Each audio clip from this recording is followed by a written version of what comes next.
Hello guys, this is your friend Shinobinexus 3.0 and we are back with a new fanfic.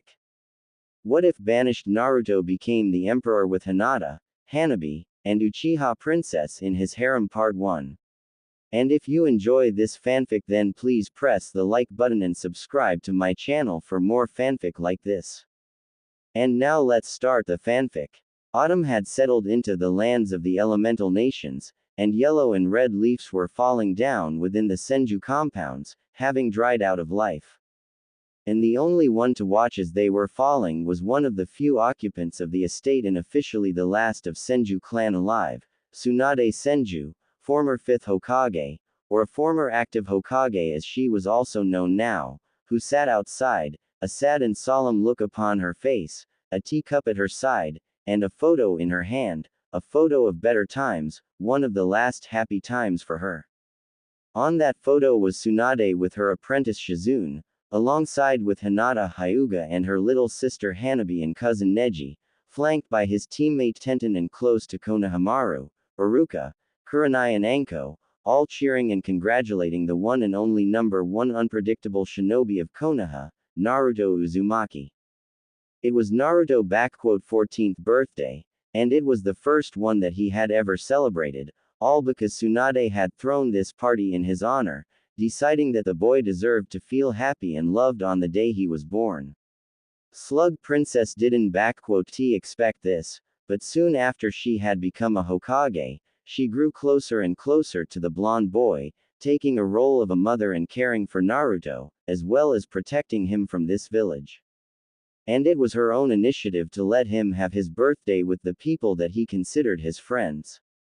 All of the genins and their senseis were invited, as well as friends of Naruto, but only very few had really shown up, with even Naruto's teammates, Sakura and Sasuke, not even paying him a visit, along with Kakashi Hatake, his sensei. Jiraiya didn't come as well, having left without even a word to Naruto or Tsunade, but she knew what his deal was. But those that did show up, Hinata, Neji, Hanabi, Konohamaru, Anko, Kurenai and Shizune.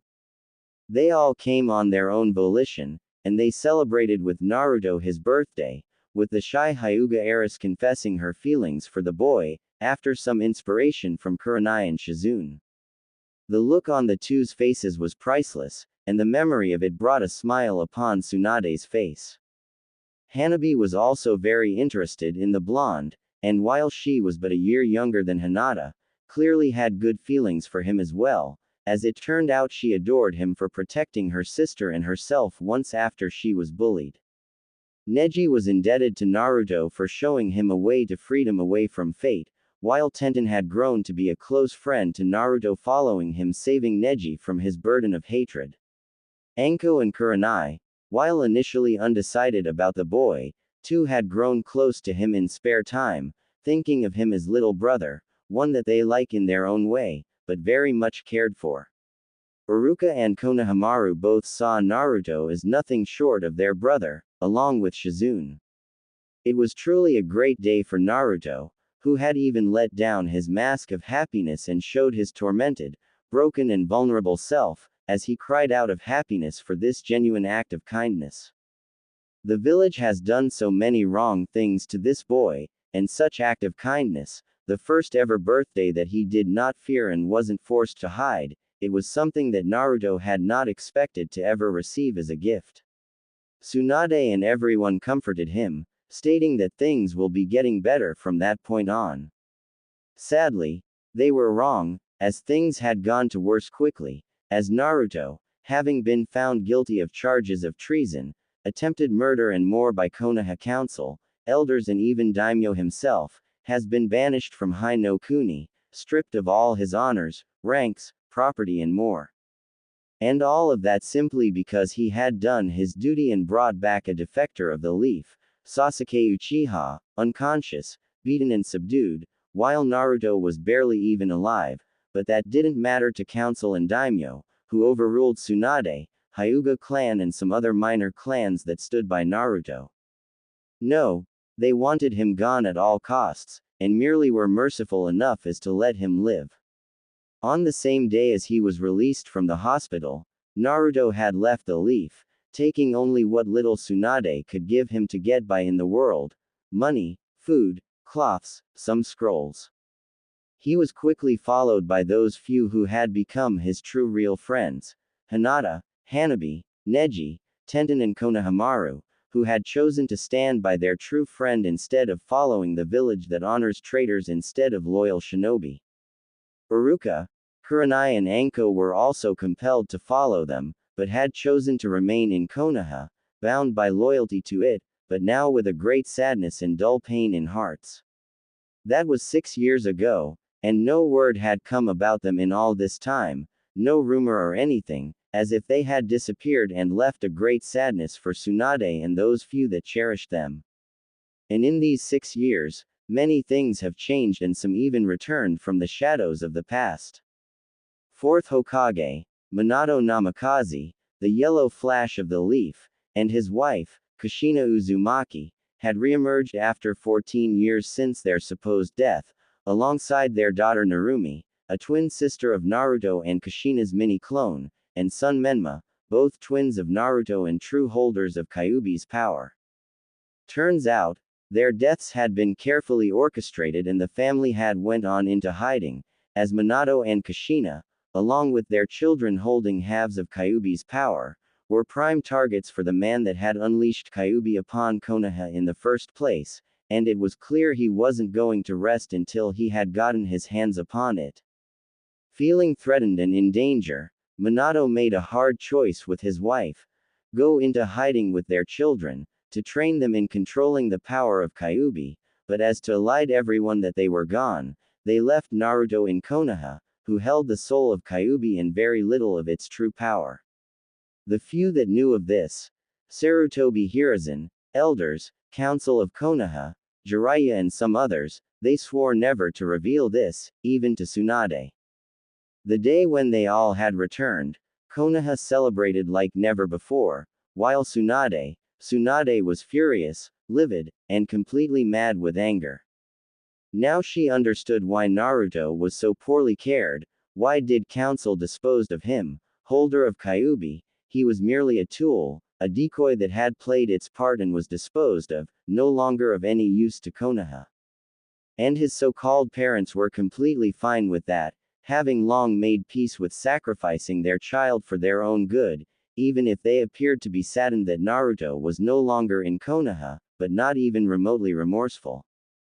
That day, Hokage's office had seen more damage done to it than in all shinobi wars and even by Kyuubi, as Tsunade practically tore that place to smithereens, before she tossed her resignation as Hokage, Sannin and shinobi to the council, effectively leaving the shinobi life behind and becoming a civilian. Jiraiya, Kushina and Minato tried to stop her, but their efforts were null, as Tsunade had set her mind and wouldn't budge, and Minato had accepted her resignation, along with the office of Hokage.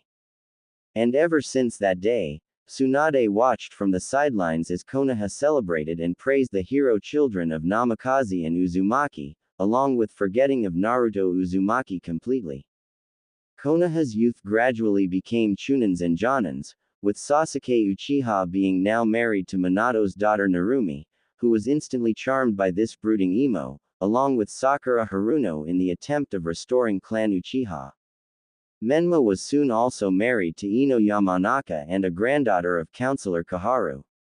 Tsunade loathed how Konoha, while at its strongest, had seemingly forsaken morality, honor and dignity. Lands of Wave, Suna, Spring and others have turned their back at first from Konoha after hearing of Naruto, but after being pressured by Konoha and practically forced into the alliances, they were again with them, though now nothing more but puppet states. Inside Konoha, things seemed normal and prosperous, but such wasn't the case for everyone. Clan Hyuga, having been one of the few powerful supporters of Naruto Uzumaki, had found themselves on the receiving end of combined scorn of Konoha, for the support of sacrificial pawn and a demon. And the situation within the clan wasn't exactly a stable one either, as the clan had split in between the main house faction, under the leadership of Hyuga elders and their puppet clan heir, and Hiyashi's faction, with practically all of branch members and some of the more progressive Hyuga main branch members included. So far, there haven't been any hostilities, but Hyuga elders, seeing how Hiashi had lost both of his daughters to demon, were now pushing him aside from his position in favor of a far more traditional Hyuga head. Unbeknownst to most was the fact of Hiashi letting both of his daughters and nephew go free on their own accord, saving them the fate of being subjugated to caged bird curse mark for the rest of their life. While Tsunade had entered a retirement as a shinobi, Shizune had continued her work in hospital as a medic, and while she was easily the best out there, because of her status as Tsunade's apprentice, she wouldn't be given either promotions or more responsibilities, shot down in favor of more loyal shinobi. Anko Mitarashi was also stuck in her position of Tokubetsu Jonin in IT department, but also being under a constant probation since the return of Minato, same reasons as with Shizune and others. Kurenai has had enough of teaching genins and decided to step down as active jonin and joined the academy as an instructor, alongside Iruka Yumino, proving to be one of the best and only capable teachers out there, who made sure to train and teach her students what really was needed of future shinobi and not just blind loyalty to Konoha and reverence of Minato. Needless to say, she and Iruka weren't very popular these days among shinobi either. However, recently it has become clear that Kurenai had shifted her ideas about Naruto and his friends more into line of most Konoha. Akatsuki had continued to pose a serious threat for some time, but something had happened to them, as they were now gone, with the last report of their activity coming in just 7 months ago, where it was said that leader of Akatsuki was found dead. Somebody had been hunting Akatsuki down and destroying them, one by one, but by whom? Tsunade had hoped that it was Naruto doing his part in the grand scheme of the world, but there were no clear evidences. The only thing that was clear is that Akatsuki, once one of the most threatening forces in the world, was now gone, and Konoha was at its strongest with the most beloved and powerful Hokage in their history. And Tsunade was one of the few people that still clung to all that Konoha had forgotten, and loathed how ruthless, aggressive and dishonorable this place has become. Tsunade took a sip of her tea, when she heard her apprentice come out of the house and speak to her. Lady Tsunade, there is a man outside. He asks for an audience with you and insists upon it. Shizune said to Tsunade, who simply looked at her with a bored expression and spoke up. Send him off and tell him that I am not in the mood. I don't care if he is even a Hokage or whatever. Tsunade had grown quite spiteful of visits over the years, considering that most of them were those of Kushina, her children and other people that had betrayed Naruto and what True Leaf had stood for. I told him to go away, as you've asked me before, milady, but, Shizune took out of her pocket something and showed it to Tsunade. He had this with him. Shizune handed over the item to Tsunade, which immediately made her eyes go wide and mouth agape. In Tsunade's open palm laid her former necklace, one that she had gifted to Naruto for winning the bet. She knew that there was no other like it and that the only one belonged to Naruto, who had left with it the village. And now, after over 6 years, it once again was in the hands of Tsunade. Her form shook a little, as she instantly stood up and practically stormed the compounds, without even a word to Shizune. She rushed towards the entrance into the estate, desperation and hope both present in her eyes and posture. Could it be him? Could her surrogate son have returned? Or has someone found it upon his dead body and decided to give her the news? Hundreds of suggestions and questions raced through Tsunade's mind, and she stormed right towards the entrance, where she found a young man, dressed in a pseudo-Anbu black wear, with a black coat over it all. He had long black hair, straight and coming down to the beginning of his neck, with 2 bangs on other sides. Tsunade immediately froze in her place, as she recognized the man before her. Itachi, Uchiha, she muttered in shock, with the said man bowing before her. You are alive. What in the world are you doing here, in Konoha? A pleasure to see you as well, Lady Tsunade. Itachi said to her in a polite way. I understand that you have many questions, and I intend to answer them all, but it would be best if you had let inside. I had to drop my henge before you, and I do not wish to be seen, if I can help it. Tsunade stiffened up quite a bit, looking at the man that had slaughtered his own clan, but she knew the true reasons for it, so she let him in, and soon enough, with Shizune joining them, they sat in the guest room. Thank you for receiving me, Lady Tsunade, Shizune-san. I understand that you have questions as to what I am doing here and how did I come across First Hokage's necklace. Start with the latter, Itachi, and if I find out that you had a hand in Naruto's death, Tsunade was practically ready to destroy this man, but Itachi stopped her as he spoke up. You need not to worry, Lady Tsunade. The necklace came to me from its owner himself, Naruto, as he has given it to me, knowing that this will be an adequate argument for you to hear me out, as well as a good opportunity to give you this. Itachi pulled out of his pocket a scroll and gave it to Tsunade. As for how is your godson, Lady Tsunade, I would say that he's doing very well for himself, much better than he would in this part of the world, one would say. This is a letter from him, which I have been tasked by him to deliver to you. And before you ask, best if you read this letter. Tsunade and Shizune instantly went to the scroll, unsealing it and opening it, reading it together. For good 10 minutes as Tsunade and Shizune had read this letter, the more and more their amazement, relief and shock grew, as the contents of that letter had revealed to them just where their beloved blonde and his company were, what they had been up to and why he has decided to reach out them now. Tsunade was in a state of shock as she discovered where her surrogate son was and who he was now, as well as just how much he has changed. It was clear to hear that he was no longer the same little blonde, but a completely different person. The letter clearly didn't contain all the information and everything that Naruto had wanted to give to Tsunade, but even from this piece of information, it was clear that he has changed, drastically, and forever.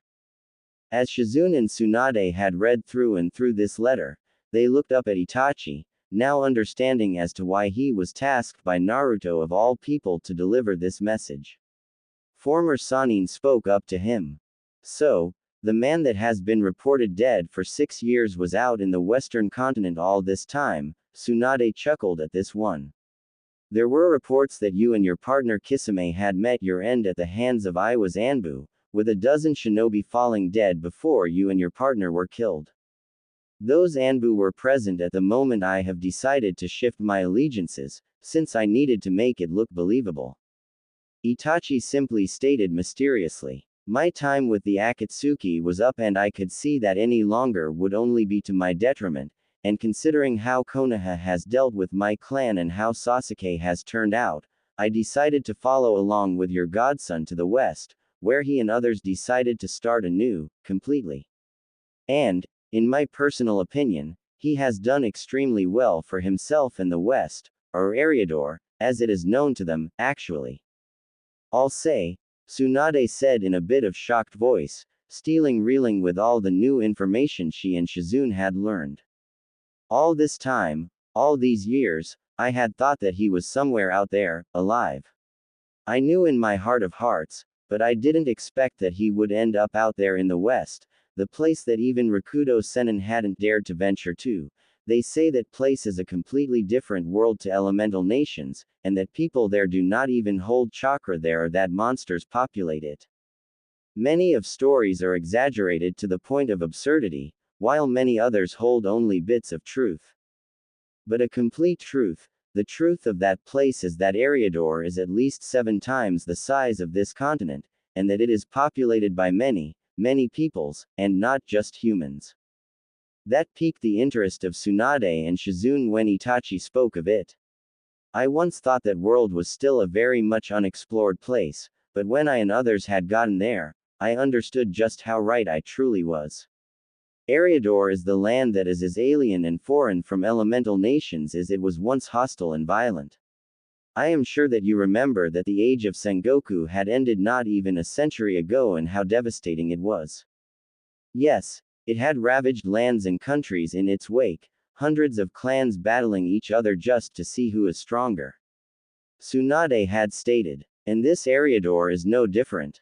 Was, until a year ago that is. Itachi simply said to Tsunade, who nodded to him. Only the scale was much, much greater and numbers were not in hundreds, but coming close to hundreds of thousands at times, with whole nations, kingdoms, even races battling each other, for over 700 years, after the First Empire broke apart. When we first arrived there, it seemed like better would be to simply return, but Naruto, he truly is the most unpredictable man on the face of the world. Instead of fleeing, he stayed and did something that nobody had done before him. He united that land, founding what is now known as Second Numenor Empire there, with himself as its emperor and lord protector of races populating it. But, with the size of that continent and possible numbers of shinobi, how in the world could Naruto do all of it? Shizune simply couldn't understand it, with Itachi smiling a little to her. Shizune-san, did I say that there were shinobi out there? Itachi said to her, with Shizune looking shocked, along with Tsunade. In that land, the only shinobi that you could find there, are that had long fled there from our continent, are those that now serve Emperor as his secret, shadow defenders. There are no samurai either, not like ours. Things are completely and utterly different out in Eriador, and as for how Naruto has managed to do it all, he merely did what he always did best. Rally the people, inspire and give them hope for better, show them that there is a better way of life. He casted aside such things as nationality, race, kingdom or nation, introducing a simple, yet powerful and mighty concept, a rally call for all, one Eriador. One Numenor, one nation for all, equal and just. I can assure, it had taken a great deal of persuasion, trials and tribulations, but with each battle fought and won, king, count, tyrant and more slain and surrendered, with each new ally, those words became the echoing soul of new empire. An empire, to which the emperor now wishes to welcome you, Lady Tsunade and Shizune-san, as well as a few others, those that have given him hope for the better tomorrow. Tsunade and Shizune looked shocked at Itachi, who merely smiled to them. He is well aware of what has been going on in this part of the world, and he offers you too, as well as Anko Mitarashi, Uruka Yumino, Hiashi Hyuga, along with his clansmen a place within the empire, as well as completing whatever conditions you may have for the living in there. As you may understand, being the sovereign of an empire as vast as his, he is capable of quite much. Tsunade and Shizune exchanged the looks, thinking about it all for a few minutes and trying to decide whether they would be willing to venture out into this unknown or not. They both knew that here in Konoha, there wasn't much that held them here, as they were now, as well as those three outcasts in this glorious Konoha, one that had sacrificed its morals and honor for power and wealth. A place that honored traitors and cowards over heroes, truly, the Konoha that Tsunade and Shizune once knew is dead and out there in Eriador. Maybe. Tell me, what are Naruto's overall objectives with this continent and Konoha, Itachi? Tsunade asked of him, with Itachi simply answering to her. I am not completely aware of his intentions, not in details, but from what I know, he wants to establish peaceful and trading relations with several of countries out here, along with establishing a trading company for intercontinental trade. He wishes to establish a connection between West and East, but he does not want war with either of nations, nor will he permit for anything that poses a threat to Numenor Empire to exist. Itachi stated with strength, with Tsunade raising an eyebrow at this one. Such was the fate of Akatsuki, once he had found out from me of their plans and objectives. His Imperial Majesty has tasked me and a few others to dispose of the Akatsuki before they were able to make their move. Given the fact that his spy network is most impressive, my intimate knowledge with how Akatsuki operate, their members and the level of skill and power of me and my companions, such task was relatively easy to accomplish, but crucial nonetheless. Though pain did prove to be quite the challenge, he was still defeated nonetheless. So then, The Akatsuki are really gone, huh? And the one responsible for it was my favorite little blonde. Tsunade smiled at this one. If Minato and Kushina ever find out that the sacrifice they had left here now holds so much power as to simply destroy a group of S-rank nuke nins, and what of Konoha in particular, and does he know of his parents and siblings? He is well aware of them all, not that he is too pleased with this development and how he has been sacrificed in favor of his sister and brother. By the sound of it, Itachi wasn't too thrilled with this development either. Hai no Kuni he considers to be not as worthy of attention as some others, though he does intend to open a trading office in here as well, while Konoha, in his opinion, is too small of a place to give a thought to. Considering that he rules an empire that is at least 8 times the size of Hai no Kuni and has to deal with threats from both north and southeast to his empire, he simply finds no time to spare a thought to a place whose size is comparable to that of a small city in his empire.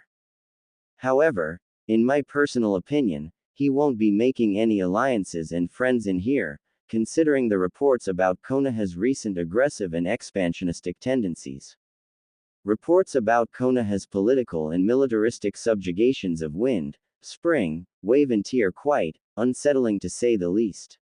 Even though Numenor and elemental nations are separated by more than 370 miles of ocean, Naruto, as a leader of empire, wouldn't like to suddenly find an aggressive and powerful force, bent on expansion through conquest and subjugation. He has enough concerns keeping him awake at nights as it is. I'll bet. Running a single village, a shinobi one at that, and running an empire the size of which is bigger than an entire continent, he must be drowning in paperwork alone. Tsunade let out a dry chuckle, with Itachi also chuckling to this one. Fine. Let's say that I agree, along with Shizune here and others. How are you going to get us out of Konoha and into your empire unnoticed? Even more, how will we even get out of Konoha, as the matter of a fact? Do not worry about that detail, Lady Tsunade. As I have said earlier, Eriador is worlds different from elemental nations. And out there, people have found quite the ways of transportation, one of which would put Yondaime's Hiraishin to the test and shame even. Now, what would be your answer? My clones have already reported to me that the others are at an agreement, which leaves only you out. Tsunade and Shizune look surprised at this one, but they've figured that Itachi would be one to get things done in quick and orderly fashion. Lady Tsunade, I think that we should go. There isn't much left for us to do here, and even council and civilians themselves have shown to us all that we aren't exactly welcome anymore here. Maybe, with Naruto in the west, Shizune thought that she would need to convince her teacher, but Tsunade was already there with her. Count me in, Uchiha. Tsunade agreed. Now, how are we getting out of here? Later. That evening. What do you mean banished? Minato Namikaze, 4th Hokage and the greatest hero of Konoha, was utterly shocked and furious, as he received the report from his Anbu about the sudden disappearance of Tsunade, Shizune, Anko, Iruka, Hiashi and the majority of Hyuga clan out of Konoha. It was easily the most unbelievable thing that could have happened, since there were absolutely no evidences, leads or anything for that matter to indicate that they had left the village. Aside from the lack of their belongings in their respective houses, raging members of main Hyuga branch and their colleagues, nothing indicated that those people had left Konoha in any way. It was as if they all had just gathered in one place, according to several witnesses, and then they were gone, completely and without any trace. Minato, being an expert in Fuinjutsu and one of the only users of Hiraishin, thought that there was some form of space-time ninjutsu involved, but there were no ninjutsu that could teleport people of such quantity over any distance and not alert the barrier corp of Konoha, and here. Council is not going to like this, but still, considering that all of them have been outcasts in Konoha, for their views on state of business in Konoha and outside, maybe it was even for the best. Less of those that opposed Minato's views on Konoha and its expansion, and he didn't even have to weed out the possible political opposition. Clan Hyuga had suffered a serious blow, being now only at its 12th of power, but this was also to Minato's favor, as it would seriously limit otherwise powerful and influential clan, and even allow him to gain a much greater control over it. Although, he still couldn't think of what could have been the reason for those particular people to disappear, aside from the fact that they were outcasts and all of them were still openly talking and remembering Naruto, the son that he and Kushina had sacrificed for the benefit of Konoha and their family. Maybe it was the latter, but perhaps he was overthinking it too much, as it was clear the boy was dead and other defectors with him as well gone. He and Kushina were saddened at the fact that they couldn't ever see him ever again, but, from what they had learned from council and clan heads, he wasn't much of a sight to behold, nor was he even worthy of his name or name of his mother. Overall, his loss wasn't as significant as one would think, and it was, essentially, his destiny, designed by him and Kushina, to be sacrificed in favor of his siblings with power of Kyuubi. So, in that regard, Naruto has done his duty and was no longer needed, and with his disappearance, this meant an unneeded loose end cut. Minato drew his breath, as he thought about this whole situation again and spoke up to his Anbu. Triple the security around Konoha, alert all of our outposts and checkpoints, as well as alert all our teams out there. Send out search teams outside and check their houses again, find anything on where they could have gone out. Anbu Black Ops nodded and disappeared instantly, with Minato letting out a sigh. Well, color me impressed. Jiraiya snorted, drawing the attention of Minato. Every single person that just wouldn't let go of Naruto and be objecting to the policy of Konoha is gone. You sure you hadn't a hand in it, kid?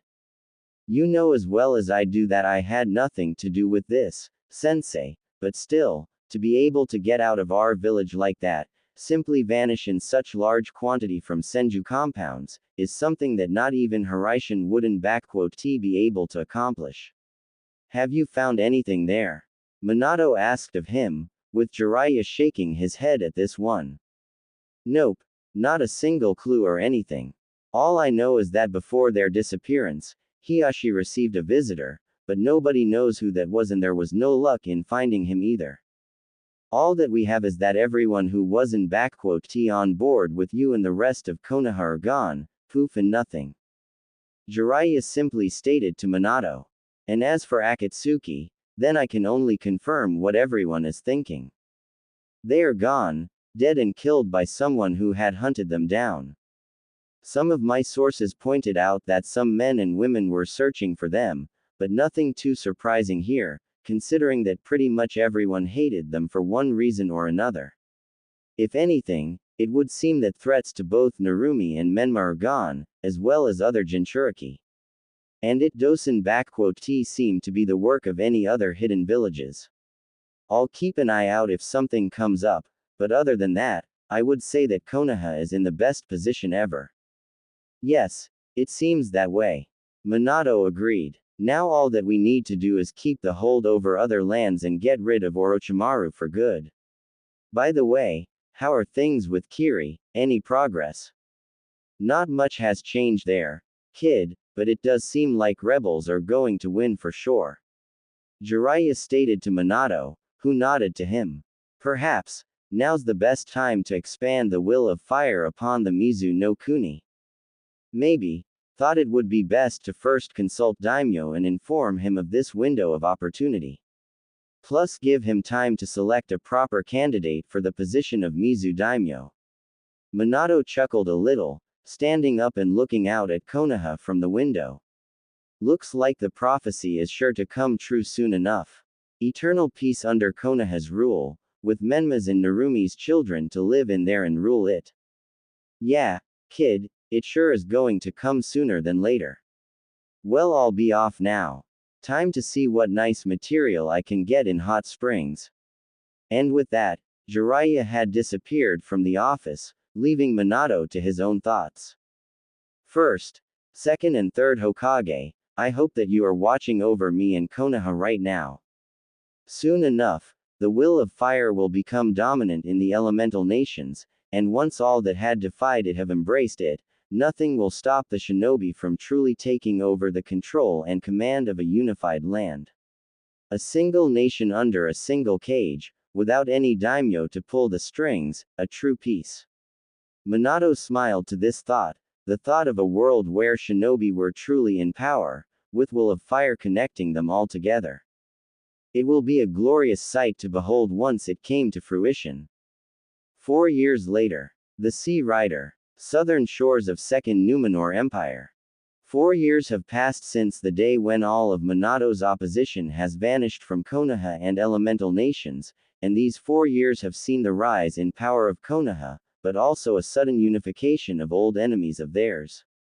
With Hai no Kuni's intervention in Kiri's civil war and into internal affairs of Mizu, a new, pro-Konoha government, Mizukage daimyo were placed there, ensuring a new ally and subjugation of otherwise unstable region. Another step towards the grand peace has been made, but after that, the other nations have recognized the threat that Hai no Kuni and Konoha now posed. This has prompted Iwa and Kumo to unite again in the alliance, with many of the smaller nations coming together with them, with Stone, Rain and several others openly integrating themselves into the bigger nations for protection. With wind and water being effectively puppets of fire, daimyos of earth and lightning understood the threat and allied themselves, along with Odo no Kuni and Odogakure, still led by Orochimaru, who was now a lesser evil and threat, when opposed to aggressive and powerful Konoha and its fourth Hokage. It was clear to everyone that a new great shinobi war wasn't far away, and it could risk becoming the biggest one yet, with tens of thousands dying this time, possibly even hundreds of thousands. And everyone was preparing for it, but nobody was ready to throw the first punch.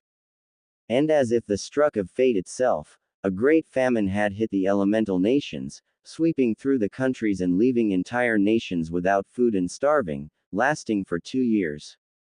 Especially badly were hit the countries of Northern Alliance, the union between Odo, Kumo and Iwa, with famine, plagues and illnesses taking the lives of over 1/6 of populations in each country, including invaluable shinobi forces. This would have been a perfect time for Konoha to strike, but they also had succumbed to its effects, with great casualties among populace and shinobi. Suno was especially badly hit, with 1/4 of its population dying and Land of Wind practically becoming desolate and filled with corpses of dead. Kiri and Mizu were hit lesser than most, but because of Konoha confiscating the resources and food from there, casualties were still extremely high from food shortages and lack of resources. Konoha may have not declared war, but it took many resources from nations that needed it to sustain itself, leading it to suffer less than others combined. This had only intensified the hatred for Konoha in all of elemental nations, as Hai no Kuni now was starting to become a major global threat to peace. Somewhere in the middle of a great famine, out of nowhere, across all of elemental nations, a new trading company emerged, which had quickly monopolized trading business through the sea and across nations. The Phoenix Trading Company, a company with hundreds of ships loaded with goods, resources and more from none other than the elusive, mysterious and even mythical Western continent, and an empire that now dominated there, the Second Numenor Empire. The revelation, that out in the west, lies a nation so powerful and mighty, that it has called itself an empire, has shook the elemental nations to the core. A completely new, unknown and yet extremely powerful player in global scheme of things, it has completely changed the balance of the world. From what traders and officials of Phoenix Company told daimyos and Cage, the empire had no interest in invading and attacking their lands, instead opting to opening trading, economic and diplomatic relations, with nations welcome to send their envoys and diplomats to establish official relations with empire. Daimyo of Fire had initially shrugged it all off, thinking of it being not worthy of his attentions. However, the situation changed when reports came in, that lands of Iron, Sound, Lightning had sent their official diplomats, envoys and even managed to establish embassies in the capital of the empire, Numenor City. The news of this, along with apparent rumors that that emperor has been sending humanitarian help to the nations of Northern Alliance, helping them recover from the Great Famine, have infuriated Daimyo, and he demanded an immediate envoy and diplomatic mission to Empire from Konoha, with demands for opening a direct trade, a consulate, and abolishment of trade with all of Northern Alliance, as well as the demand for humanitarian help from Empire as well. For this mission, Daimyo decided to send Minato himself, along with Konoha's elders and some of his officials. Minato, Konoha's elders, his wife, son and daughter with their spouses, along with Sasuke, Sakura, Jiraiya, Asuma Sarutobi and Kurenai Uehi, Kakashi Hatake, Might Guy, Shikamaru Nara, Kiba Inuzuka, Rock Lee, and Daimyo's officials, accompanied by a squad of Anbu Black Ops, were now on board of Sea Rider, heading towards the Numenor city and were due to arrive within a week, having departed almost 2 weeks ago already. As Minato and Kushina stood on the deck, they looked out towards the shore, noticing how amidst the green fields, forests and more, was a completely black, desolate and empty place. And out there in the middle, ruins of what seemed to be a small city or big fortress stood still, black and smoking. A distinct smell of fire, ashes, blood and death was sensed even here, unnerving the couple, when the captain came up and spoke to them. "Ah, you sense it too." Captain, a tall and strong black-haired man with a short beard, came close to the edge and looked out to the destroyed keep. 5 years have passed, and that place still reeks of death and fire. Not even years after that slaughter did the smell and remains of House Latrua disappear in the wind. Fucking traitorous bastards, every single one of them. Hope they rot in hell after what they did. You sound like you've been there before, Captain. Minato noted out, with Captain nodding his head. Care to tell us what had happened out there? Yes, I've been there, commanding the 17th Marksman Brigade, under command of the Emperor. My brigade has fought at his side throughout all of battles in the entirety of the Great War, from first battle at Pinewood Ridge to the Battle of Sirens Keep, which you see out there, and what remains of it. Captain said to them, surprising the Hokage and his wife, along with other passengers that were close to them on the deck. Once one of the oldest and most powerful citadels in all of Numenor, now a reminder of Emperor S justice and vengeance, as well as the example to all those that dare break their vows and laws of men. You have fought alongside Emperor. What is this guy like, and is he a shinobi? And just what did he do that place and what happened there? Without much of tact, Menma instantly asked of Captain. From the looks of it, he had pulled out some crazy jutsu upon the people out there to make it look like hell without flames. Don't know jack about those jutsu of yours and don't care for 'em, and as for those shinobi business, the Emperor is not an assassin or spy. What he is, however, is a man of greatness, forged in fire and blood of great war, driven and determined with a purpose and idea of uniting the land you see out there into one single entity. Captain said with respect and pride. I remember the day when I first laid eyes upon him, an apprentice to then Lord and ruler of Numenor, Uther Pendragon. None of us thought much of him, but soon enough, that blonde lad had led us in battle against Mauritian Kingdom to the east, and it was probably then when all of us saw not just another one noble knight and paladin, but someone who could unite this land into one. One Eriador, one Numenor, one nation for all, equal and just. Those were his words, and they resonated with all our hearts and souls, and it wasn't long, till he began to prove that he was indeed making it a reality. Once an apprentice turned into a paladin, and soon into a lord, and then a unifier and selected emperor, first one since the fall of Ravenheart dynasty 700 years ago. Adopted into Pendragon as a son of Uther, he made due on his promise to bring peace and prosperity to this land, to unite its fighting kingdoms, races and defeat the threats that had terrorized the populace. And that he did, through the might of sword, strength of the light, magic, inspiration, diplomacy and personal example. In 5 years, he has done all of that, and people of Numenor proclaimed him their emperor, chosen by all races as their lord protector and sovereign. Captain said with greatest pride and smile. You ask of me what that man is, lad. The Emperor is the man that has made a hopeless dream into the reality, shattering old hatreds and grudges in favor of unity, common good and prosperity of people. In his eyes, no race is greater or lesser before others, and he made into reality. He is the man for whom I would gladly lay down my life and be proud to stand by his side again. The words of Captain were listened carefully and with intentions by others. Nobody in the High no Kuni had known much about the emperor of this land and what kind of a person he really was. However, from the way this man spoke, with respect, honor and pride present in his voice, it was clear as day that the emperor was someone who held utmost loyalty of his people.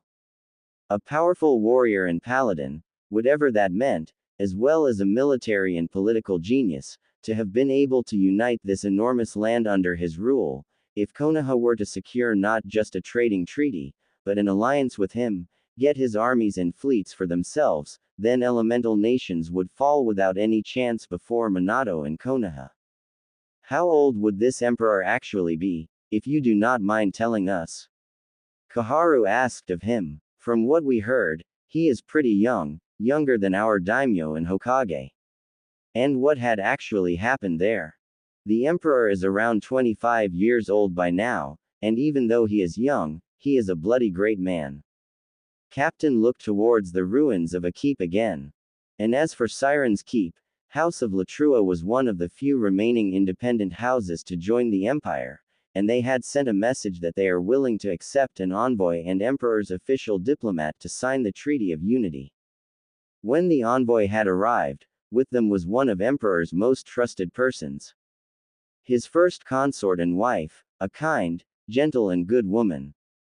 A dream for any man, Latrua had pulled out a feast for the envoy and consort, after which they had slaughtered them and in act of spite, arrogance and pride, they sent the corpses back to Emperor, with a reply on his offer. Emperor, at the time, was in Northwest, dealing with Ironborn raiders, but when he received the bodies and learned what Latrua had done to his diplomats and his consort, never, anyone had ever seen him so furious and mad.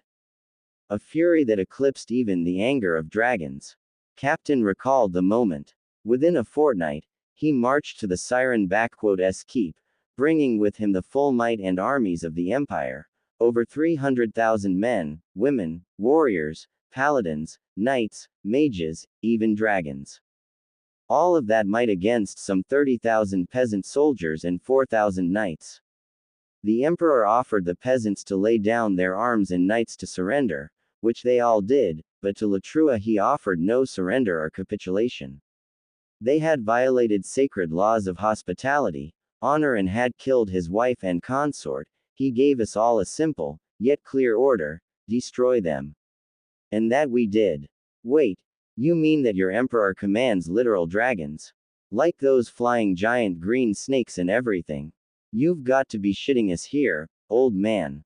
Kiba exclaimed, with Captain and his crew glaring at him. I mean, come on, dragons are just fantasy stories, nothing more. Plus, magic, whatever knights and paladins, you obviously just making it up. After all, shinobi and samurai win battles and wars, not some fantastic beasts and imaginary heroes. Lad, let me ask you a question here. Am I from your continent, and are in there? Captain asked of him, with Kiba shaking his head. Right, we ain't there, and here, in Eriador, things a hell of a different from your east. You folks may have your shinobi and samurai all over the place, with that chakra and whatever, but our people here. We also got whatever that chakra, but we also have magic, power of light, elemental powers, power of nature and primordial, or arcane power. Aside from humans, we've got here also high and night elves, orcs and dwarves, among other minor races, and we most certainly have dragons, beings of pure magical power and might that could destroy countries in their wake. And our empress, may light protect her, is a bloody dragon, the black dragon queen of black flight, Semiramis. And before you ask, Dragons can turn into beings of other races to blend in, and she, along with her black flight, is one of the reasons why our emperor has united this land, as she has joined him in his quest, as this was her own desire to see the land united too. These powers, all these races and even dragons, we knew that things could be different here, but to think that are more races here, and there is different kinds of chakra. Quote. Minato's mind raced at what he had just heard. If the Emperor were to allow Kushina and Jiraiya access, we could easily obtain the needed information and knowledge to use this magic, as he speaks of, and it does seem like that people here even somehow mastered Senjutsu, if that power of nature is anything to go by. And in return to this, maybe we could offer him our knowledge of chakra and perhaps a political marriage, since Captain has mentioned that Emperor has multiple consorts. A bloodline member, perhaps someone from Nara clan or Yamanaka clan, to sway Emperor in our favor for good and promote Konoha's interests. Yes, that definitely would work.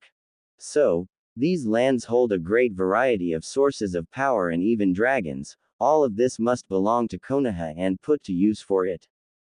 Danzo already thought about his own plans. Once we reach the capital, using Koto Amatsukami on the Emperor will be child's play and Konoha's positions shall be unrivaled. The resources of this land will also work for the betterment of Konoha, just like all those other villages and nations now do. And with the might of Numenor Empire and its vast resources, nothing will stop Konoha from rising above the petty and weak daimyos and claiming its rightful place as world's true empire. If he had an entire army of such powerful beings, he should have just let them do all the work. Had it been me, an Uchiha, I would have had united this land in no time, with such an army, worthy of true elite. Sasuke arrogantly stated, with Captain looking incredulous at him. If those dragons are as powerful as you say, then by using them, this emperor of yours should have long burned away those that dared opposing him. I certainly would have. You, an Uchiha, Captain asked of him, with Sasuke arrogantly nodding to him. There are Uchihas in the east as well. I thought they had long killed each other, considering what some of my Uchiha friends had told me about. M. Wait, you mean that there are Uchihas here in the west? Minato asked, with Danzo and Sasuke picking this up. You must be joking. The only Uchiha that there is alive is Sasuke Uchiha, my son-in-law. Well, maybe he's the one alive out in the east, but here in Eriador, Clan Uchiha is one of the 3 all-out shinobi clans. They had arrived here some 200 years, being outcasts that broke away from those warmongers, and settled on this continent. They don't rule much of land, but they have a small city of Kyotai on the coast north of Numenor and a couple of villages under their rule. Captain stated, with Sasuke listening to it with clear interest. Nice folks those Uchihas, friendly and not irksome and prideful like this eastern variant of them, but damn if they aren't some of the bloody fiercest and strongest warriors I had seen in my life. A single Uchiha is worth a squad of good cavaliers, but an Uchiha with their Sharingan on, and a true Mangekyo as they call their strongest, no wonder that they had managed to hold of 4 bordering them kingdoms, until Emperor and Semiramis had convinced them to join in. Now, they are amongst the most loyal of Emperor's warriors and backbone of his Shadow Guard, and one of M is even a member of Imperial Royal Guard, 12 best of the best warriors in all of land and Emperor's personal bodyguards. An Uchiha clan out here, and ruling over a city and villages, they must be those forsaken traitors that had been exiled in Sengoku period.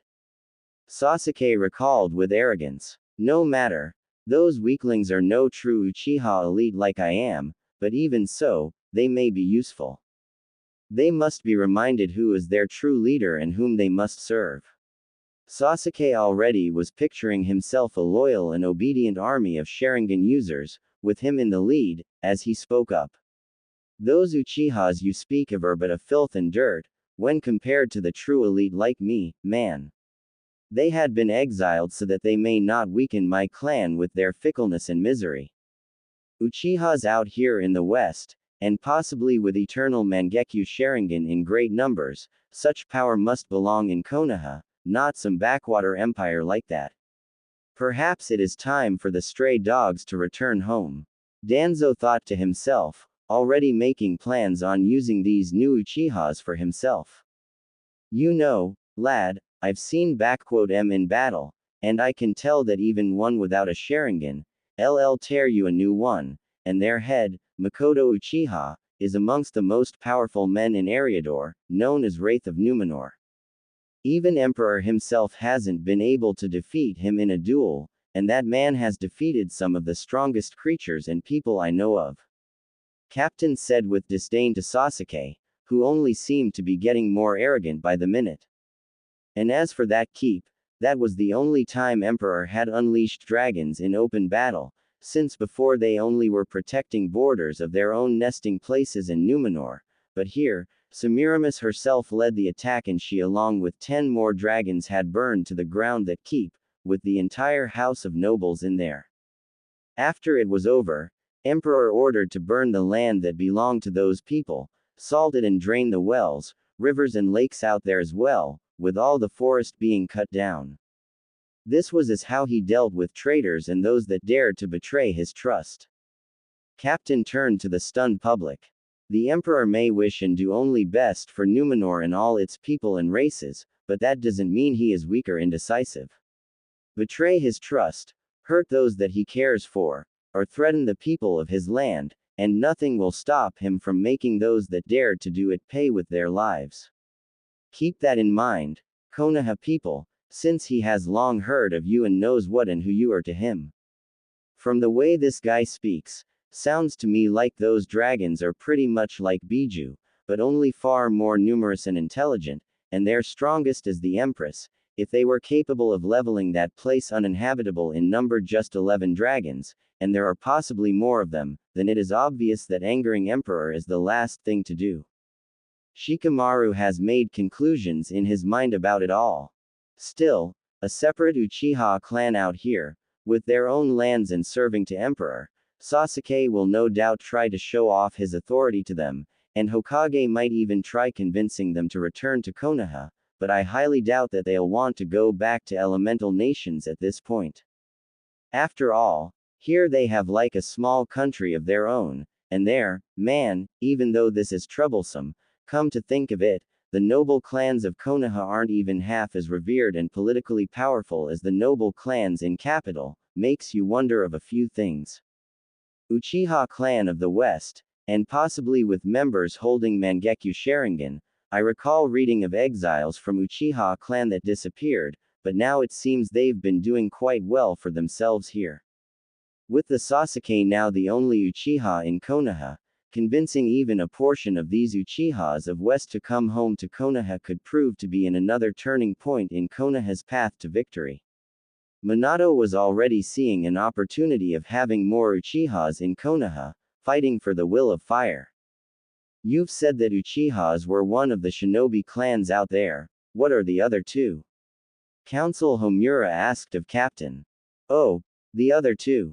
Well, the second one is Uzumaki clan, who are situated on Isle of Kai, northwest of here and close to Kyotai. Kushina widened her eyes at this one, as did others. And the other one had arrived here just some 4 years or so, the Hyuga clan, situated in Numenor City directly. Those Uzumaki fellas are pretty hot-headed, but also real tough and sturdy, plus loyal to a fault, being out from the east, having fled it after they were betrayed by their allies and having settled close to Uchihas, and nowadays those two clans are pretty much inseparable. My dear wife Rinko is actually one of them and she works in Ministry of Trade and Exchange. They were actually among the first to join the Emperor and his cause, apparently recognizing him as one of their own or something. That's impossible. My clan, the Uzumaki clan, it was destroyed during the war. I saw how the island of Whirlpool burned from the ship I stood on. Kushina shouted out at Captain, who shrugs it off. Rinko did tell me that lots of her clan mates died during the attack on her original home, but about half of clan made it out here and settled in close to Uchihas. Captain simply states to Kushina and others. You can ask the head of Uzumaki clan and a wife to Makoto Uchiha, Kaoru Uzumaki about it all. She is also in Numenor, representing it there. Kushina stiffened up when she heard that name. Kaoru, my little sister. Kushina was in shock at hearing this name. Who knows, maybe. All I know is that Uzumaki and Uchiha clans were among the first to sign up and join the Emperor, and I'm damn proud of having fought side by side with them lot. Captain said with respect towards them. And as for those Hyuga clan, the Uzumaki clan is out here, and the Hyuga clan too. Exclamation mark quote. Minato was in shock mentally. Those Hyugas, could they be the ones that had disappeared from Konoha 4 years ago? If so, would that mean that Emperor had a hand in their arrival here? But if so, what would he gain from them, and why and how would he be able to do it, being thousands of miles away from Konoha? I'll have to find out about it, but more importantly, if those really are the Uzumaki from elemental nations, then they would most certainly would like to go back their home, and with Konoha's protection, they wouldn't want to say no to this. Plus, they weren't here as long as Uchihas, so not much of roots have taken place here, and there ought to be those that remember Kushina as the heiress to clan, and she could effectively take control. And if we are lucky, the Uchihas will follow, since they are so close to each other as it seems. Emperor wouldn't have much saying in the internal matters of clan, so there is that. This is going to be a very fruitful embassy. The Hyuga clan is a clan of Konoha, and those must be the deserters and traitors that fled it years ago. Koharu spat at the mention of them. The Emperor will need to give those traitors back to Konoha, so that we may punish them, or else I might just throw you lot out in the ocean for sharks and nagas to feed upon. Captain was deadly serious, as he and his crewmates were all loyal to their sovereign, surprising Konoha delegates. The Emperor T bound to you, Konoha people, and as sure as hell ain't obligated to do anything, and if I hear even a word of threat towards I am and his family, you can bet your asses will be out of my ship in no time. Trust me, I and my men here, we all served and fought alongside him, and we will fight and protect him even in peace. In confirmation to the captain's words, people rallied closer to him, standing near him and in clear readiness to execute his order to throw these people off their ship. Of course, we understand, and apologies for our rashness. We are just surprised that one of Konoha's clans would end up all the way in here. That is all. Minato had tried to defuse the situation, with Captain simply answering it. Don't know much, but rumor has it that those Hyuga clan weren't very much welcomed in your lands, so Emperor offered them and a few other people place in here. The council and Hokage were surprised to hear of it. From what I know, Clan Hyuga have been more or less integrating into police force of Numenor, but most of them some that are into trade, farming and diplomacy, with their heiress, Lady Hanabi Pendragon, being Emperor's consort and head of foreign affairs and diplomatic relations. Ah, if only Lady Hinata could vase seen her sister now, when the name of Hanabi came up, and then one of Hinata, everyone's eyes went wide and shocked, for it meant that they, and possibly Naruto could have survived here. Hanabi Hyuga is alive, and she's even a consort to Emperor. Wait, what was it about her sister Hinata just now? Did she like those other friends of the fox demon die out here, or did they make here all? Sakura asked of Captain, who glared at the Pinkett. You better watch your mouth, girlie, Captain simply said to her. The fox demon and his friends, as you call 'em, are nothing short of legends and heroes of our empire. Each and every one of 'em have made sure to bring order and stability upon this land, standing as Emperor's closest allies and friends, and all but one had lived through it all. Lady Hanabi Pendragon, Emperor's consort and diplomat, voice of peace and reason in matters of politics, and one who had brought in night elves through negotiations and peaceful integration. She is Emperor's voice, and nobles, elves, even orcs respect her wisdom and shrewd mind on things. Gabriel Windrunner, or as he called himself Konohamaru and whatever else, adopted brother to Emperor and his closest friend, Emperor's hand and one of two most trusted and powerful, after Emperor and Empress, people in Empire, his will-bearer and closest of advisors. He stood by Emperor's side through the entire war and is even a brother-in-law to him, for he is married to a younger sister of one Emperor's consorts. It is from his hands have I been gifted with this. Captain unsheathed his saber, gilded in gold and silver, made of steel of moon coloring. Honorary weapon, crafted in steelhorn, dwarven capital, with Emperor's own name upon it, congratulating me for my services. Neji Hyuga, Empire's finest master of hand-to-hand combat and founder of Gentle Storm School, a school of his personal style of combat, with which he had defeated in single combat 5 of best Kingsguards of Varichia's kingdom, known for their elite warriors, serves as Emperor's personal bodyguard.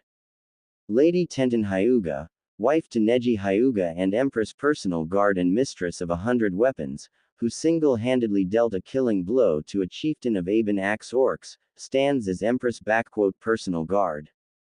And then, Captain let out a saddened sigh, as he looked out at the burned grounds. Then there was Lady Hinata Hyuga, gentle and kind lady, who believed in peace and unity even more than Emperor at times. She was a warrior, but she was able to stop wars with just words and gentle grace, and Latrua had spitted on it all, when they butchered her with such cruelty and savagery, that when her body was brought to the Emperor, the keep we stayed in had shook at the cries of rage and anguish. The only time when anyone had seen Emperor so defeated and weak was at that day. Lady Hinata was loved by all of us, elves, dragons, dwarves, soldiers, peasants, nobles, you name it. But none loved her more than Emperor, for what Latrua had done to her, he made them pay, every single one of them.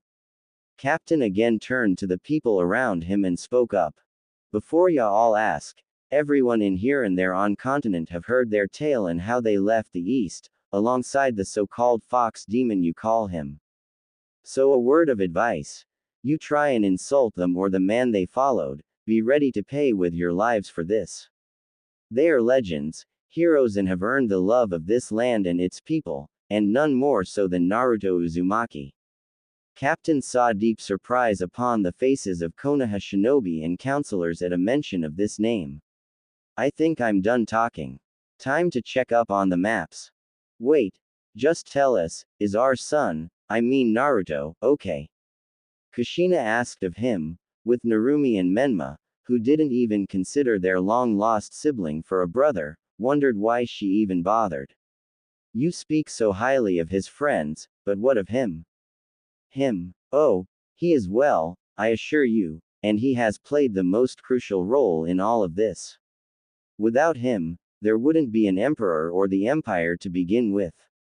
Don't worry, sure when you get in capital, you'll get to see him and you'll learn what he has been up to.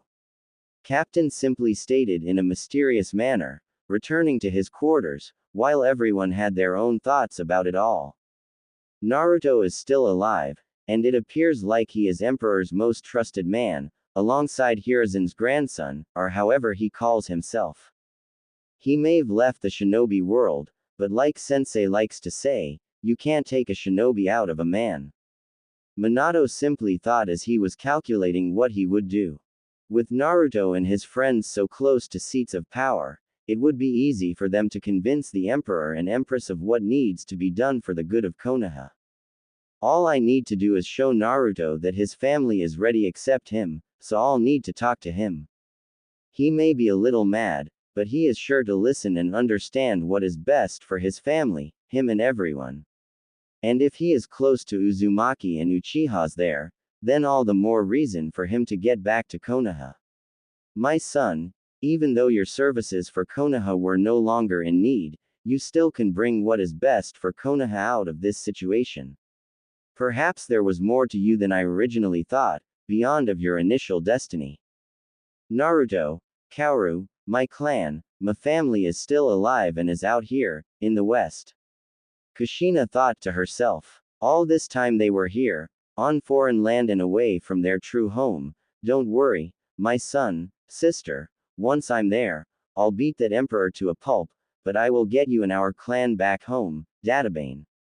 So the Dobi is still alive and is close to that weakling of an emperor. Figures that losers will stick together. But all this talk about Uchihas here in the West and the Empress. She must be very powerful for a dragon, and to command my clan into battle. Perhaps if I show her the true power of an elite Uchiha, she'll see that her weak husband is worthless and I'll have myself not just a powerful matriarch of Uchiha clan, but a full empire to rule, and not be a husband to these two bitches, Sasuke thought to himself evilly. So, Naruto is actually an empire, and seems to have been contributing a lot to its creation. Looks like the lessons he has learned from me did get him far, though it is a shame that he had abandoned, apparently, shinobi way. Oh well, Kakashi thought to himself about Naruto, before he went to his book. That Gaki is still kicking, and is close to the imperial family. Oh ho, I think I just find my own new goldmine for my next book. If the rumors among men are true about the beauty of the consorts and empress, I'm sure he has missed me, and if I promise to patch things with Minato and Kushina, he'll do anything I ask for it, no doubt. Jiraiya already had a perverted smile upon his face and thoughts racing through his skull. Konohamaru, you've probably grown so much over these years, and to become an aide and right-hand man to Emperor. Your parents would be proud of you, but to change your name and your family name, did you hate us all so much that you would do all this?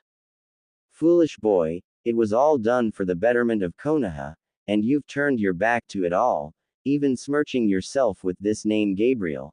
I hope I get to see what you have become, Maru, and tell you, how much you've dishonored yourself with all this. Asuma, with a mix of sadness, fury and anger, thought to himself, as he planned to teach his nephew a lesson of loyalty once he saw him. Hinata, I had hoped that we would again meet, so that I could embrace, but, I am sorry I wasn't there for you, my girl. And I hope that the Emperor had loved with all his heart, not like that idiot Naruto Uzumaki. Kurenai thought with sadness when she heard of her apprentice's death. Neji, Tenten, it shames me as your teammate that your fires of youth have left our youthful village, but, now that I know how high you risen I shall prove to you that I have not been falling back and that my flames of youth remain the strongest as always. You just wait when I prove it to you in a spar, with Guy Sensei at our side again. Rock Lee was already having his flames on in his eyes. So, Hinata is dead, well, there's hope that her sister will see a true alpha and slap Emperor away for me. Kiba, thinking with his nether regions over his head, quickly forgot of Hinata in hope of getting to himself her younger sister. So, Hokage's son has survived and is here as well. Apparently there is more to that brat than what we thought. Well, from his position, he and others will be able to aid Konoha through swaying the Emperor. Time to remind them of their place in this world. Elders thought to themselves, as the ship carried their procession towards the capital of Numenor Empire. 4 days later, Numenor City, a glorious and monumental site of a great and might city, surrounded thick white walls, large enough for 2 wagons to stand side by side and ride, with walls as high as some of the mountains, with towers reaching even higher. And they surrounded a giant city, brimming with white, gold, silver and more, with life brimming in there, heard even at ships still a couple of miles away. The size of Numenor City was astonishing, bigger than the capital of Hai no Kuni, possibly even larger than all of Konoha with its training grounds. All made of white stone, with gilded metals in it, and the roads into city seemed to be filled with travelers, civilians, travelers and more. Konoha delegation looked at it all with a mix of awe, shock and even envy. As the ship began to close onto harbor, Konoha delegation looked at 2 cliffs, walled up, and at the 2 fortresses, flanking the entrance in the harbor of the city. Manned, massive and standing proudly displaying the might of empire to all that wished to make an entrance here. The distance between the 2 was probably less than half a kilometer in sea, but they still seemed very close and overlooked the seemingly tiny ship as it passed into the harbor. The Twin Lions Fortresses. Captain called the fortresses to Konoha's delegation. The on the left is the North Lion Fortress, and on the right is the South Lion Fortress. Imposing, ain't they? Each has a garrison of a brigade worth of men, and is armed with 80 cannons on each, all loaded, primed and waiting for whatever poor sod decides to escape or force his entrance into the harbor. About 40 of those dwarven killing machines are looking at us right now. Why would someone build such massive structures, if there are no catapults? And what are those cannons you speak of? Kushina asked of Captain, who looked at her, as if he was told the stupidest thing ever. What? Are they some kind of better catapults or something better than those archaic things? Well, they ain't catapults, but something really better and more powerful. I just need to remind myself that you are just the tourists here, that's all. Captain looked up at the North Lion Fortress, seeing a special signal over the battlements for him and his men. Okay. Hard to starboard, boys. Greg, led us to First Royal Pierce. Captain gave out orders. Looks like Emperor has decided to honor you, Konoha. Of course he would. He is to meet the most powerful and prestigious people in his life. Koharu stated in a prideful manner, with Captain simply shaking his head at this one, as the ship was reaching the end of their destination. The First Royal Pierce resided the nearest to the Imperial Palace, a massive structure, a third citadel on the city, walled, with towers and a great massive castle standing proudly. The palace seemed as massive and imposing as it looked grandiose and great, being large enough to seemingly house all of Konoha inside with more than enough place for some additional guests. There apparently was a big garden close to it as well, as it overlooked the harbor, filled with trees, green and lush with flowers, a truly marvelous sight. As the ship was docking, Konoha's delegation saw that they were already being expected, as a group of men, dressed in steel plate armor from head to toe, armed with shields and spears, with a sword at their side. This seemed almost laughable to shinobi, to see people dressed in so much steel, that they wouldn't be able to even move in it at all, much less run or fight. Sasuke even laughed openly at them and their attire, with Sakura, Kiba and Menma following the suit. In their mind, the only true warriors were shinobi and only, so these people looked like barbarians to them and were nothing short of idiots, completely ignorant to the fact of complete cultural, philosophical and overall core differences between East and West. However, their attention was soon on someone else. Namely, 3 persons that stood behind the soldiers, who formed up into 2 lines and made a passage between them for the delegation. The first one was a young, beautiful woman, dressed in white and violet long, tight dress with the violet pattern on her skirts and waist. Her figurine was one that would leave men dazed for days, with impressive bust, shown through the cleavage of her dress, long beautiful neck, wide hips and beautiful face, adorned with a small silver tiara with sapphire adorning her forehead, complemented with long flowing black hair, with 2 bangs on each side, and pale Hyuga eyes. Next to her stood a tall, handsome man with brown short hair, blue eyes, strong masculine build, bearing resemblance to Asuma, though a distant one. His dress was one of a plated white and golden armor, made in a form of scales of a dragon, covering his shoulders, waist, arms and legs, with scale and chain mails in between the gaps. On his back rested a long great sword, with a golden hilt in form of a dragon's head. And next to him stood someone that ladies of Konoha instantly grew jealous with, adding her to the Hyuga standing near her. It was a young, very beautiful woman, with grace and unparalleled attractiveness.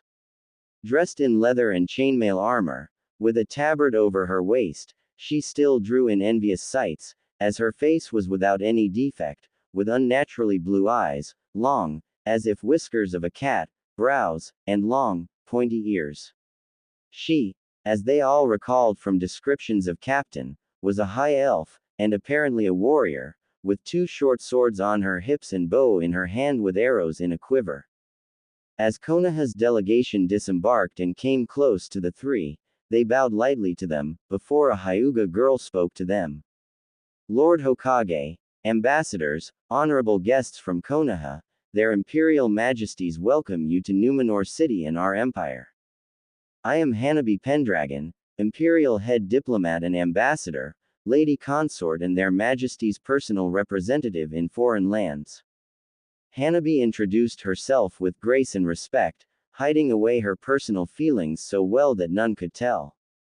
Allow me to introduce you Lord Gabriel Windrunner, Emperor's Hand and High Lord of Dundane, and his wife, Lady Verisa Windrunner, Ranger General of Dundane and Lady Commander of City Guard.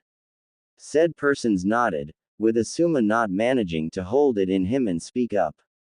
Lord Gabriel, is that how you call yourself these days, Konohamaru? Asuma spoke out with contempt, with Kurenai already trying to stop her husband from ending this diplomatic mission before it began. Abandoning your honorable name, our clan name, and even fornicating with some inhuman here, all after running away from what has been given to you, your parents, my father, and everyone in Konoha, they would be ashamed of you. Hello to you as well, Asuma. I hear that you and Kurenai have married and are with a child now. I wish you and your child the best of blessings.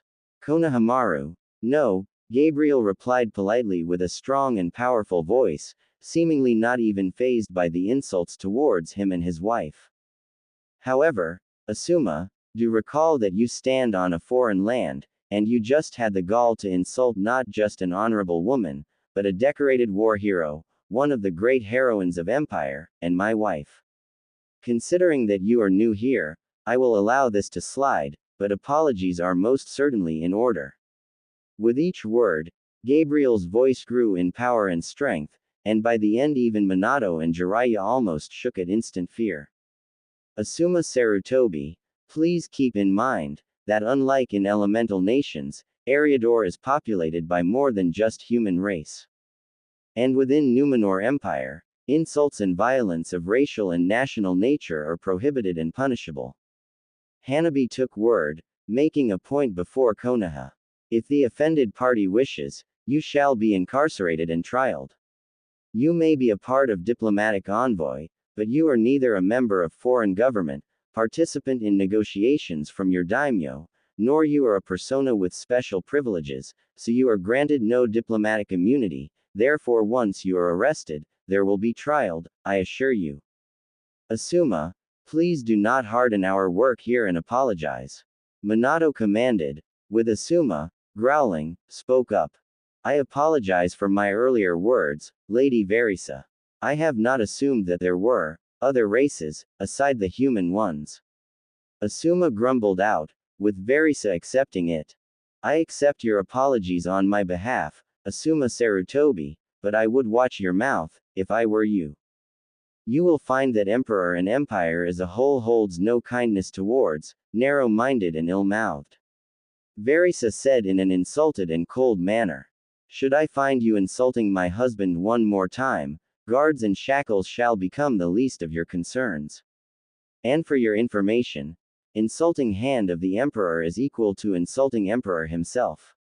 Asuma paled a little bit, as did the others at this one, while guardsmen were seemingly on the ready to apprehend them all. Now, Verisa, no need to scare away our guests. There'll be plenty of time and more appropriate places for that soon enough. Gabriel chuckled, before he spoke up in an official tone. Our Emperor and Empress are glad that you have arrived safely and hope that you are ready to present your propositions and officially introduce yourselves before them in the court.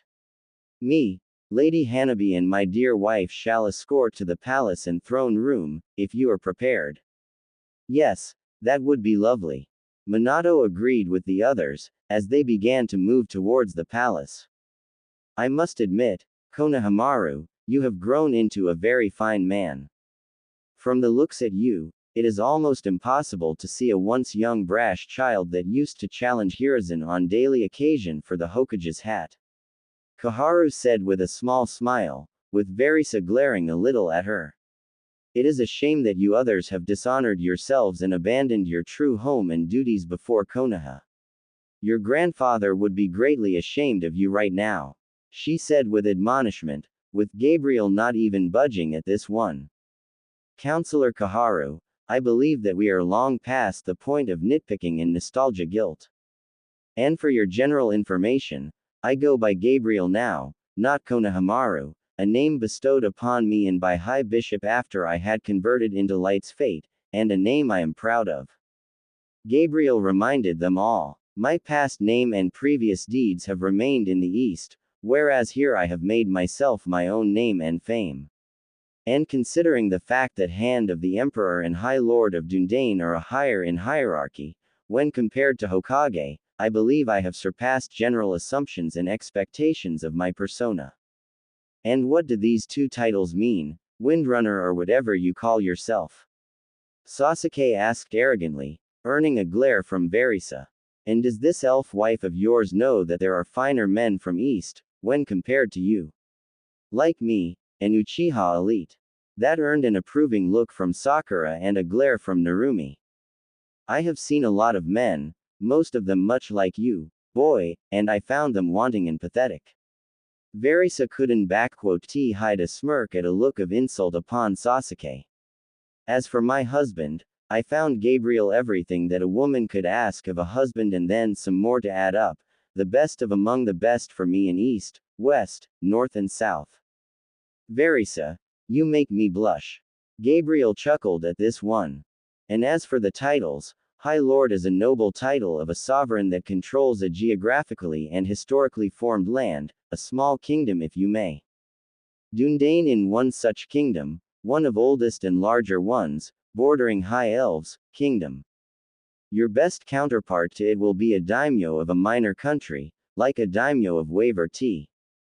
And as for Hand of the Emperor, it is a second to Emperor S title, his closest advisor, minister and so forth. You could compare to a title of Shogun of Daimyo, only with administrative, political, economic and military spheres of business included in.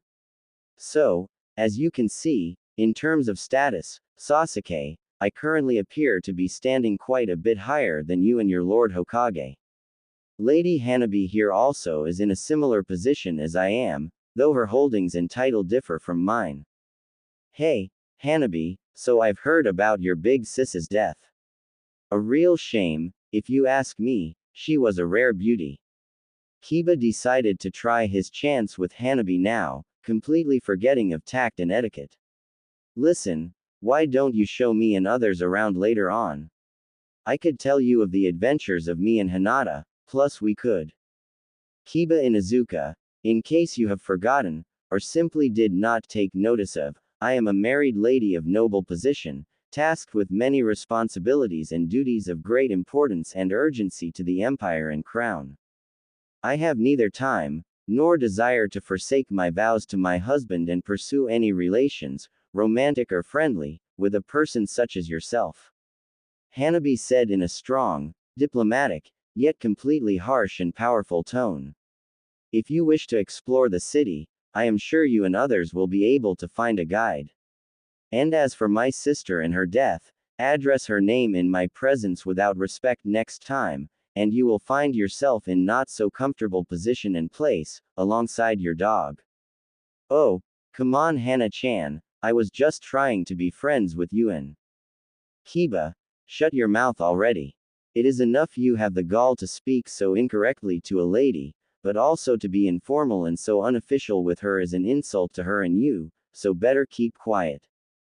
Kurenai shut her former student, with Kiba mumbling something about playing hard to get. Lady Hanabi, what my ill-mannered student meant is that we offer you our condolences and sympathies concerning the fate of your older sister. We heard she was a great woman and what befell her was atrocious and inhumane. I personally sorry for what had happened to her as well. She was like a little sister to me. Kurenai spoke in a diplomatic way, with Hanabi responding. Thank you for your words, Kurenai. My sister always spoke only the best of you as well, and even here, she continued to follow your example, solving matters in less violent and more humane manner, as you've taught her. Hanabi said to Kurenai in a softer way. I am yet to match her in art of diplomacy, but I believe that her spirit is still with us, and protects me and our husband. I always thought that your sister was crushing on that idiot Naruto, practically being in love with him, but not to same extent as I and Sasuke-kun. Sakura said without any tact, getting glared by Verisa, only with far more hatred in it. Did that dumb fool run off for someone better, leaving her for this emperor guy or something? Though, with the way she dressed and how fat she was, only someone who simply pitied her would even hold her hand and. Lord Hokage, if you do not mind, please gag this woman before I send an arrow through her skull for these words. Verisa couldn't take someone insulting either Hinata or Naruto, as she stopped and turned towards Sakura, with Gabriel also looking stressed. I have seen harpies with more compassion, and those creatures are among the foulest I had seen.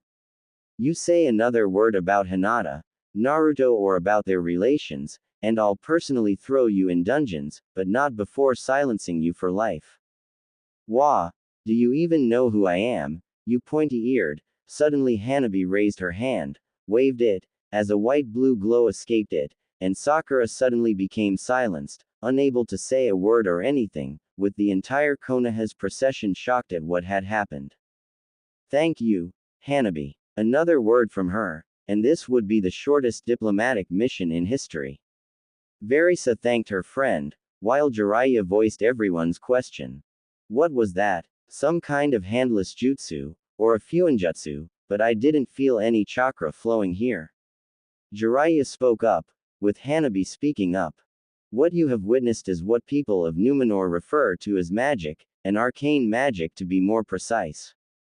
I have a certain degree of mastery over magical arts, so I am capable of manipulating it into spells, conjurations and other forms.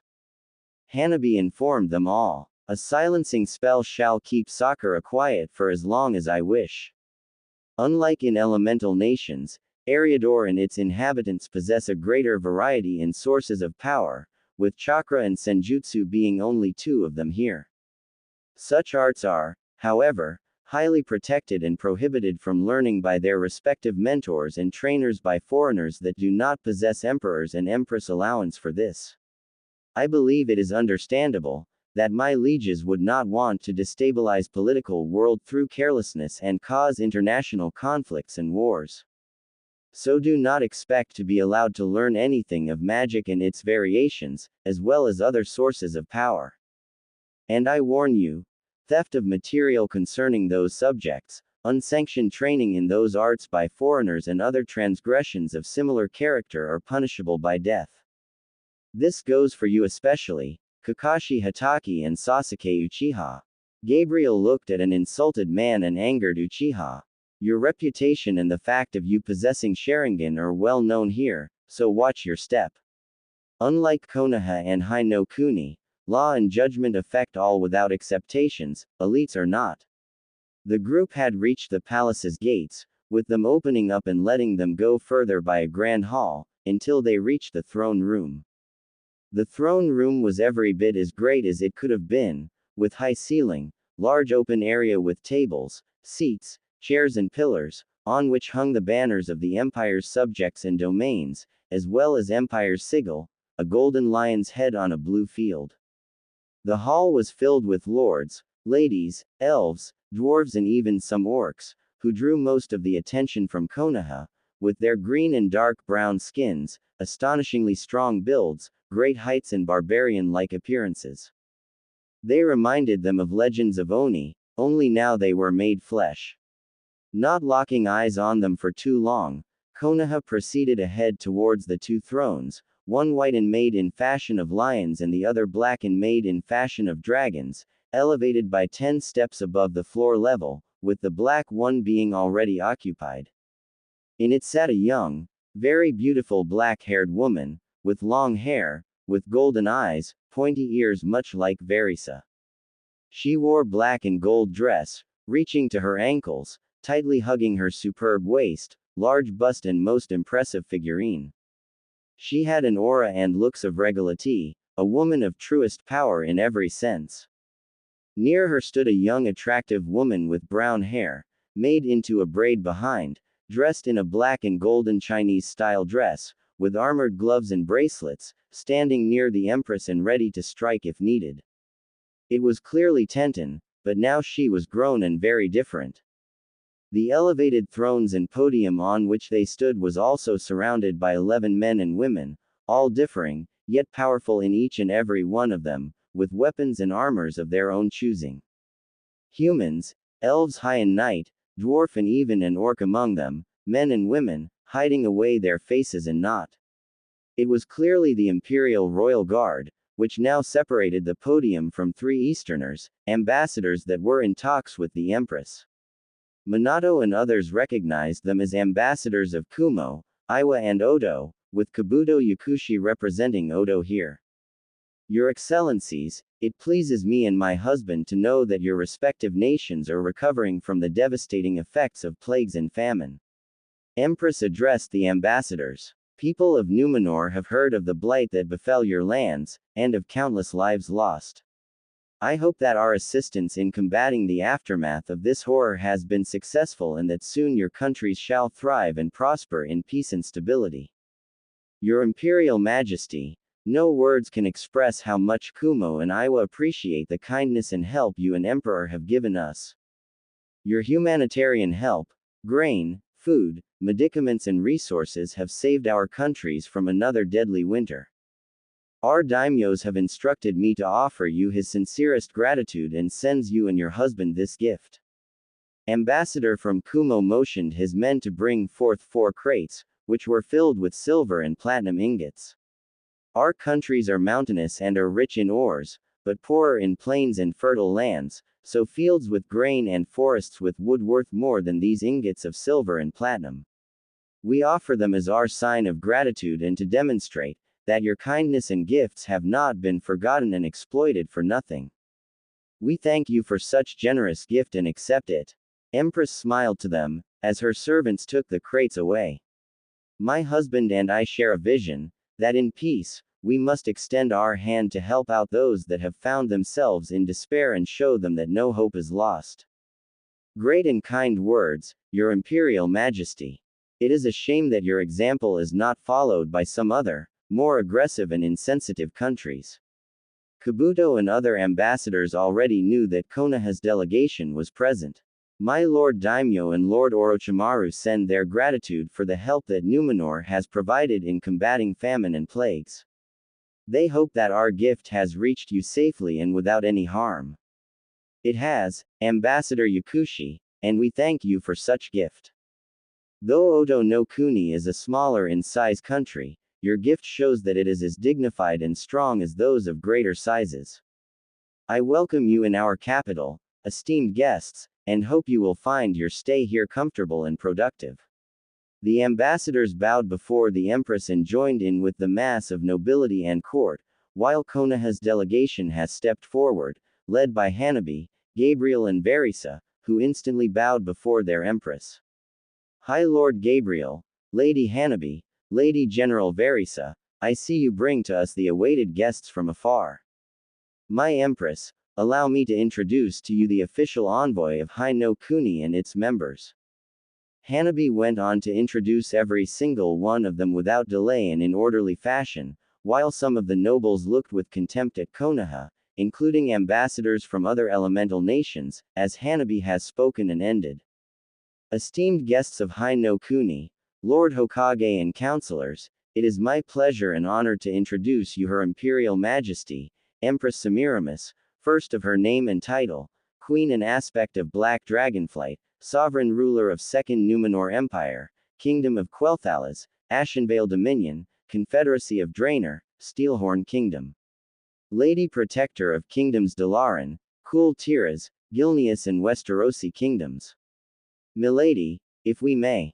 Lady Hanabi, High Lord and Lady Ranger Windrunner, please remain near, for I and my husband will want your counsel on this matter. Semiramis motioned them, as she looked at Minato and others of Hai no Kuni, who bowed to her, save for Menma, Sasuke, Narumi in a show of disrespect, earning glares and insulted cries from the court. I was not aware that you have arrived with other sovereigns, for I cannot think of any other reason why would your fellow companions not follow etiquette, Lord Hokage. Menma, Sasuke, Narumi, bow before her, now. Minato ordered them, and they reluctantly did so before he spoke in an official and diplomatic way. Forgive us, Your Imperial Majesty, they were simply too dazed by your appearance and the aura of power you possess. You have my sincerest apologies, as their father and a father-in-law of Sasuke Uchiha, and as their Hokage. I have heard of Clan Uchiha of the East, and of Sasuke Uchiha in particular from my closest friends and advisors. Empress saw how Sasuke rose up arrogantly, smirking at her, to which Empress simply scoffed at. Apparently, the stories I have heard do bear truth, for it is said that Clan Uchiha of the East has succumbed to just one, having been exterminated for their misdeed and arrogance. You are wrong. My clan was betrayed by my own brother, Itachi Uchiha, whom I shall hunt down and kill in order to avenge my fallen clan, for only an Uchiha can best another one of his blood. Sasuke arrogantly stated, and I have heard, that you harbor within your realm criminals and exiles of my clan, who cowardly left their rightful place and ran away. I demand that you turn them into me, Empress Semiramis, for I am true Uchiha and someone who is far more worthy of both leading them, and your empire with you. Sasuke smirked, as an echoing shocked gasp from ladies was heard, as well as cries of anger and fury from others, but a single raised palm from Semiramis was enough to silence all. I see that you are fond of bad jests, Sasuke Uchiha. I hope that you improve your sense of humor, for if such declaration repeats itself, I shall see to it that your shoulders become lighter, with the removal of your head. Inhabitants of Eriador and Numenor Empire in particular are not fond of foul and bad-tasted jokes, unlike in Hai no Kuni, apparently. Semiramis said in a strong fashion, as Sasuke simply scoffed at it. Now then, Lord Hokage, to what do we owe yours and your entourage's presence? Your Imperial Majesty, as you may they already heard, Land of Fire is currently the strongest elemental nation, with many allies and two major nations as our closest partners. One of Fire Daimyo's official representatives spoken up to her. Our land is vast and plentiful. Our people are rich and prosperous, with our merchants being only rivaled by your Phoenix Trading Company. An official alliance with our nation would most certainly benefit to you and your empire, for it stands as the most powerful country and domain in the East. A country with puppets for allies, warmongers for rulers and thieves for people. Ambassador from Iowa spoke up, drawing attention of Fire delegation and Konoha's shinobi. Your Imperial Majesty, I believe you and your esteemed husband are well aware, that Hai no Kuni and its shinobi hidden village, Konoha, have been putting to the sword and dagger all those that have defied them and dared to break the treaties with them. For that, Konoha simply invaded them, ousting rightful governments and daimyos, all but annexing the lands and assuming control of countries and their peoples. Wind and Water are two such prime examples, with their daimyos being literal family of Fire daimyo, while Suna and Kiri are now simply training camps for pro-Konoha shinobi, and not to mention just how taxing and cruel Konoha treats its allies. Especially Land of Wind, or as some already say in the East, Land of Bones, for it's all but deserted now, with only corpses of starved and killed littering the desert. And now, it seeks to expand throughout our respective lands and exploit its resources. Your Imperial Majesty, I urge you not to give in to their offerings and send them out of here. Perhaps, Ambassador of Iowa would prefer to reconsider his words, for it seems like you are misspelling the truth for lies. Maybe you require a visit back in your homeland, so as to refresh your head, before he is taken out by a foreign illness and homesickness. Danzo spoke up in his usual manner, with Ambassador of Iowa literally fuming with anger. Why you, Your Imperial Majesty, this man, no, this war hawk is a known war criminal, monger for power and threat to peace and stability. I pled to you to shackle him up and throw him into the dungeons for what he has committed and is to prevent any further crimes done by him. Ambassador of Iowa asked of the Empress. Ambassador Lao, your opinion on the matter has been heard and will be taken into consideration, but I will not allow your proposal to happen. Semiramis replied to him respectfully, before turning her gaze to the delegation. However, I will not allow guests in my empire to insult and threaten in any manner official representatives of other countries. Danzo Shimura, I believe. Your reputation is also well known in my empire, as well as your infamy of a warmonger. Official ambassador of Fire Daimyo or not, should there be found evidence of your illegal activity within our realm or any further acts such as these, you will answer for them with your life. Semiramis did not wait for his reply, before continuing on. Lord Hokage, counselors, ambassadors of Hai no Kuni, the words surrounding your nation and the statuses of its allies and comrades in arms have long reached our court and the ears of me and my husband. And we are most distressed and concerned with the actions of your shinobi village in particular, with one matter especially being a cause of great worry. I believe you remember the matter concerning one known as Naruto Uzumaki, Lord Hokage, as well as how it was handled. Your Imperial Majesty, I can see how some of the actions of my village have distressed you, but allow me to assure you that, Minato had tried to talk his way out of this one, but then suddenly the doors of the throne room opened up, with the announcer speaking up. Announcing, His Imperial Majesty. All of court and royal guards had bowed their heads in respect and honor, as the heavy footsteps stepped through the throne hall. Konoha's delegation decided to test their luck and looked towards the emperor, and instantly froze in place, as cold shock came upon them like a hammer. Through the room stepped a tall, handsome young man, dressed in blue-plated armor with chain mail in between the parts, gilded with gold, with lions as his shoulder plates, a strange two-bladed sword, with one blade being shorter than the other and both held by a glowing golden start built in just out of guard, and a queer handle resting on his hip. The man was tall, masculine and strong-looking, with long golden hair made into a ponytail behind, sky-blue eyes, and a handsome strong face, one that looked like a mirror image of Minato Namikaze, only stronger, more regal and powerful. He exuded an aura of might, dignity, power and absolute obedience and respect for his authority. As he walked past the delegation, he spared a little glance at them all, letting smallest of satisfied smirks appear on his face. Minato and Kushina looked in absolute shock at the man, while Kakashi and Jiraiya refused to believe what they saw, along with many others.